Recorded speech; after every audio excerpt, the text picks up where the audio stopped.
మహబూబాబాద్ జిల్లా గూడూరులో తాను ఏఎస్ఐ అని అర్జెంటుగా 60,000 ఫోన్పే కావాలని మీకు లిక్విడ్ క్యాష్ ఇస్తానని నమ్మి పలికారు. ఘరానా మోసానికి పాల్పడ్డాడు ఒక దుండగుడు. ఆ వ్యక్తి చెప్పింది నమ్మిన ఒక ప్రభుత్వ ఉపాధ్యాయుడు ఆ వ్యక్తికి 60,000 రూపాయలు ఫోన్పే చేశాడు. క్యాష్ ఇస్తానన్న వ్యక్తికి కొంతసేపటి తర్వాత ఫోన్ చేయగా ఫోన్ స్విచ్ ఆఫ్ అని వచ్చింది. ఇలా పలుమార్లు ప్రయత్నించినా ఫలితం లేకపోవడంతో తాను మోసపోయానని తెలుసుకుని పోలీసులు ఫిర్యాదు చేశాడు.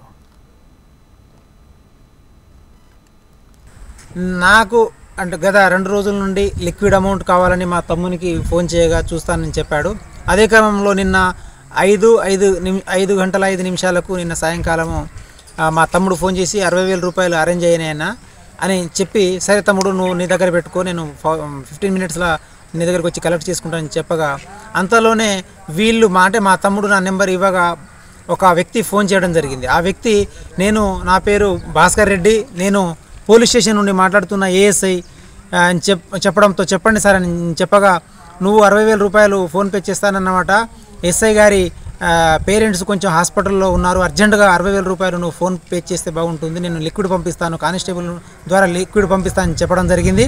అంతలోనే ఎట్లా మా తమ్ముడు చెప్పాడు, తర్వాత ఇతను చెప్పాడు కాబట్టి సరే సార్ అని చెప్పి మీ ఇంటికి వచ్చి నేను లిక్విడ్ అమౌంట్ తీసుకొని పోతాను, అక్కడ ఫోన్ పే చేస్తానని చెప్పడం జరిగింది. అయినా కూడా నేను కానిస్టేబుల్ నుండి పంపిస్తాను, నేను బయట ఉన్నానని చెప్పడంతో సరే నేను నమ్మి నమ్మకంతో అతను చెప్పిన ఫోన్ నెంబర్ తీసుకొని అతనికి ఫోన్పే 60,000 రూపాయలు చేయడం జరిగింది. ఆ తర్వాత ఒక 2-3 నిమిషాల తర్వాత నేను ఫోన్ చేయగా అతని ఫోన్ స్విచ్ ఆఫ్ రావడం జరిగింది.